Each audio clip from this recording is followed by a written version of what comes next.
मंगलवार व्रत कथा। व्यास जी ने कहा, एक बार नैमिषारण्य तीर्थ में 88,000 मुनि एकत्र होकर सूत जी से पूछने लगे, हे महामुनियों, आपने हमें अनेक पुराणों की कथा सुनाई है। अब कृपया करके हमें ऐसा व्रत और उसकी कथा बताइए जिसके करने से संतान की प्राप्ति हो तथा मनुष्य के रोग, शोक, अग्नि, सर्प, दुख आदि का भय दूर हो। कलयुग में सभी जीवों की आयु बहुत कम है। इस पर यदि इन्हें रोग चिंतन के कष्ट लगे रहे तो फिर ये श्री हरि के चरणों में अपना ध्यान कैसे लगा सकेंगे। श्री सूत जी ने कहा, हे महामुनियों, आप अपने लोक कल्याण के लिए बहुत ही उत्तम बात पूछी है। एक बार युधिष्ठिर ने भगवान श्री कृष्ण से लोक कल्याण के लिए यही प्रश्न किया था। भगवान श्री कृष्ण और युधिष्ठिर का संवाद में आपके सामने कहता हूँ, ध्यान देकर सुने। एक समय हस्तिनापुर की राजसभा में योगी राज श्री कृष्ण बैठे हुए थे। तब युधिष्ठिर ने भगवान श्री कृष्ण से प्रश्न किया, हे प्रभु नंदन गोविंद, आपने मुझे अनेक कथा सुनाई है। आज कृपया कर कोई ऐसा व्रत या कथा सुनाए जिसके करने से मनुष्य के रोग चिंतन तथा भय से मुक्त हो तथा उसके पुत्र की प्राप्ति हो। हे प्रभु, बिना पुत्र मनुष्य का जीवन व्यर्थ है, यह नरकगामी होता है। पुत्र के बिना मनुष्य पितृऋण से छुटकारा नहीं पा सकता और न ही वह पुत्र नामक से उद्धार पा सकता है। अतः पुत्रदायक व्रत बतलाए। भगवान श्री कृष्ण ने कहा, हे राजन, मैं एक प्राचीन इतिहास सुनाता हूँ, आप उसे ध्यान पूर्वक सुने। कुंडलपुर नामक एक नगर में नंदन नामक एक महाविद्वान ब्राह्मण रहता था। उसका गुजारा जैसे तैसे चल जाता, परंतु वह बहुत दुखी रहता था क्योंकि उसके कोई संतान नहीं थी। उसकी पत्नी सुनंदा पतिव्रता थी। वह भक्ति पूर्वक श्री हनुमान जी की आराधना करती थी। मंगलवार के दिन व्रत करने से अंत में भोजन बनाकर हनुमान जी को भोग लगाने के बाद स्वयं भोजन करती। एक मंगलवार को गृह कार्य की अधिकता के कारण वह हनुमान जी को भोग न लगा सकी। इस पर उसे बहुत दुख हुआ। उसे स्वयं ही भोजन नहीं किया, प्रण किया कि अब मैं अगले मंगलवार को हनुमान जी को भोग लगाकर ही अन्न ग्रहण करूंगी। ब्राह्मणी सुनंदा प्रतिदिन भोजन बनाती, श्रद्धा पूर्वक पति को खिलाती, परंतु स्वयं भोजन ग्रहण नहीं करती और मन ही मन श्री हनुमान जी की आराधना करती। इस प्रकार 6 दिन तक ब्राह्मणी सुनंदा अपने प्राण के अनुसार सभी व्यासी निराहार रही, परंतु 7वें दिन मंगलवार को वह प्रातःकाल ही बेहोश होकर गिर पड़ी। सुनंदा की इस असीम भक्ति से श्री हनुमान जी बहुत प्रसन्न हुए और उसकी सम्मुख प्रकट होकर बोले, सुनंदा, मैं तेरी भक्ति से प्रसन्न हूँ, तू उठ और वर मांग। सुनंदा अपने आराधना देव श्री हनुमान जी को अपने समक्ष पाकर आनंद से विह्वल हो उसके चरणों में गिर पड़ी और कहा, हे प्रभु, मेरे कोई संतान नहीं है, कृपया करके मुझे संतान प्राप्त करे। श्री हनुमान जी ने कहा, तेरी इच्छा पूर्ण होगी, तेरे यहाँ एक कन्या उत्पन्न होगी, उसे अष्टग्राम प्रतिदिन सोना दिया करेगी। इस प्रकार वर देकर हनुमान जी अंतर्ध्यान हो गए। ब्राह्मणी सुनंदा बहुत हर्षित हुई। उसके यहाँ समाचार अपने पति को जाकर कहा। पतिदेव कन्या का वरदान सुनकर कुछ दुखी हुई, परंतु सोना मिलने की बात सुनी तो बहुत प्रसन्न हुई। विचार किया कि ऐसा कन्या के साथ मेरी निर्धनता भी समाप्त हो जाएगी। श्री हनुमान जी की कृपा से वह ब्राह्मणी गर्भवती हुई और 10वें महीने में उसके एक सुंदर कन्या को जन्म दिया। यह कन्या अपने पिता को घर में बड़ी घर में ठीक उसी तरह बढ़ने लगी जिस प्रकार शुक्ल पक्ष का चंद्रमा बढ़ता है। 10वें दिन ब्राह्मणी ने उस बालिका का नामकरण संस्कार कराया। उसके कुल पुरोहित ने उस बालिका का नाम रत्नवाला रखा। इस कन्या के पूर्व जन्म के विधि विधान से मंगल देव का व्रत किया था। रत्नवाला का अष्टगामी प्रतिदिन बहुत सा सोना देता था। उस सोने से नंदन ब्राह्मण बहुत धनवान हो गया। सुंदर ने नंदन ब्राह्मण से कहा, हमारी पुत्री रत्नवाला विवाह योग्य हो गई है, अतः कोई सुंदर तथा योग्य वर तलाश देख कर उसका विवाह कर दे। यह सुनकर नंदन ब्राह्मण बोला, अभी तो रत्नवाला बहुत छोटी है।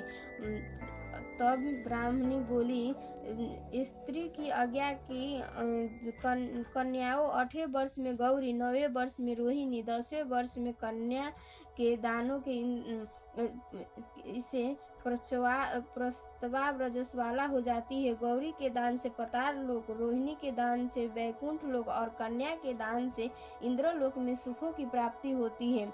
पतिदेव अगर रजस्वाला का दान किया जाता है तो घोर नरक की प्राप्ति होती है। इस पर नंदन ब्राह्मण ने कहा, अभी तो रत्नवाला 10 वर्ष की ही है, मैं तो 16 साल की कन्या का विवाह कराए हैं, अभी जल्दी क्या है।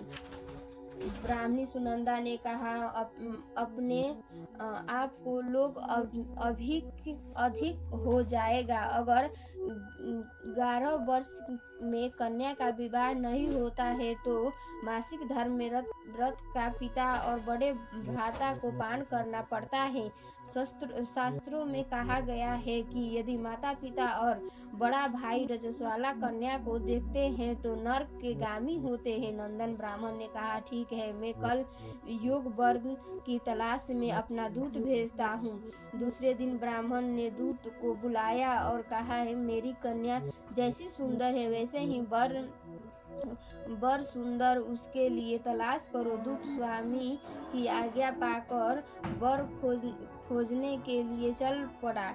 अनेक नगर घूमने के बाद उसे पंपई नगर में एक सुंदर ब्राह्मण युवक को देखा। यह बालक, जिसका नाम सोमेश्वर था, बहुत गुणवान था। दूत ने उस सुंदर व गुणवान ब्राह्मण पुत्र को बुलाया और अपने स्वामी को पूर्ण विवरण दिया। ब्राह्मण नंदन को भी सोमेश्वर अच्छा लगा और फिर एक शुभ मुहूर्त में विधि पूर्वक सोमेश्वर को कन्या का दान करने का ब्राह्मण संतुष्ट हो गए। परंतु ब्राह्मण नंदन के मन में तो लोभ समाया हुआ था। उसकी रत्नवाला का कन्या दान को कर दिया था, परंतु वह बहुत खिन्न था। उसके विचार किया कि रत्नवाला जब ससुराल चली जाएगी, उसके जो सोना मुझे मिलता है वह आगे नहीं मिलेगा। मेरे पास तो धन था, तो कुछ तो इसके विवाह में खर्च हो गया और जो शेष बचा है वही कुछ दिन में पश्चात समाप्त हो जाएगा। मैं इसका विवाह करने के बड़ी भूल की। उससे विचार किया कि अब कोई ऐसा उपाय करूं कि रत्नवाला मेरे घर में ही बनी रहे। लोभ रूपी राक्षस ब्राह्मण नंदन ने मस्तिष्क पर छाता जा रहा था। रात भर शयन पर बेचैनी से करवटें बदलते बदलते उसके एक पूर्ण निर्णय लिया। उसके विचार किया कि जब रत्नवाला का सोमेश्वर उसके अपने घर वापस ले जा रहा होगा तो मार्ग में उसका वध करवा देंगे और अपनी पुत्री को अपने घर वापस ले आएंगे, जिसके निर्णय रूप से उसे सोना भी मिलता रहेगा और समाज का कोई मनुष्य उसे दोष भी नहीं दे सकेगा।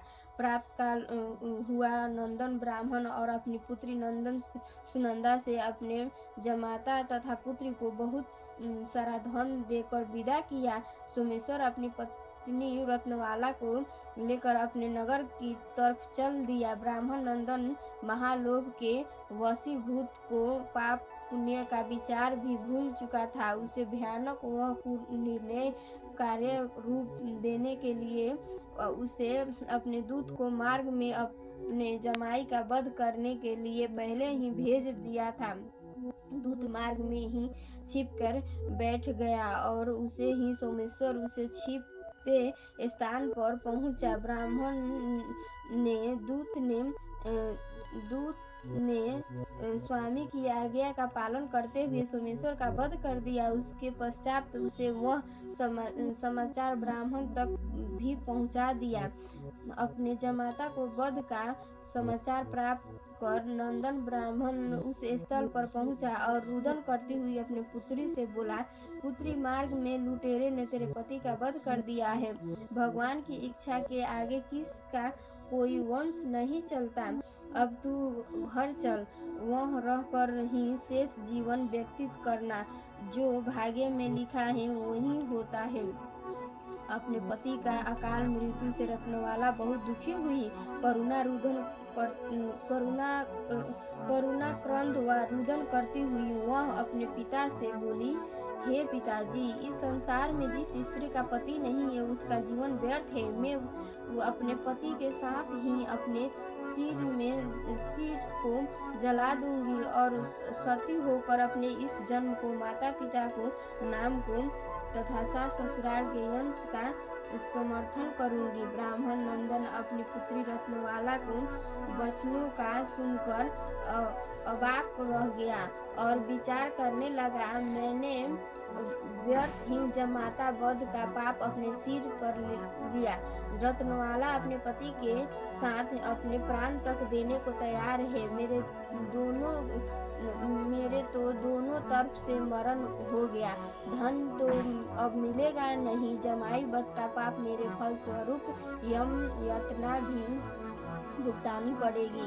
यह सोचकर वह बहुत दुखी हुआ। सोमेश्वर की चिता रचाई गई। रत्नवाला सती होकर इस इच्छा के पति का सिर अपने गोद में रखकर चिंतन में बैठ गई।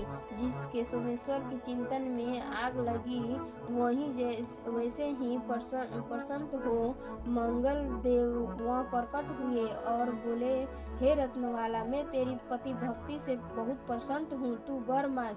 रत्नवाला ने अपने पिता का जीवन दान मांगा। मंगल देव बोले, रत्नवाला, तेरा पति अगर अजर अमर है, वह बड़ी विद्वान भी होगा। इस अतिरिक्त तेरी जो इच्छा होगा वह मांग। रत्नवाला ने कहा, हे गाहो की स्वामी, यदि आप मुझ पर प्रसन्न है तो मुझे यह वर दीजिए कि जो भी मनुष्य मंगल देव दिन प्राप्त काल लाल पुष्प लाल चंदन से पूजन करे, अपने स्मरण करे, उसे रोग व्यर्थी न हो, स्वजनों को सभी वियोग न हो, सर्प अग्नि तथा शत्रुओं का भय न रहे। जो स्त्री मंगलवार का व्रत करे वह सभी विद्वान न हो। मंगल देव तथा स्तु कहकर अंतर्ध्यान हो गए। मंगल देव की कृपा से सोमेश्वर जीवित हो उठा। रत्नवाला अपने पति को पुनः प्राप्त कर बहुत प्रसन्न हुई।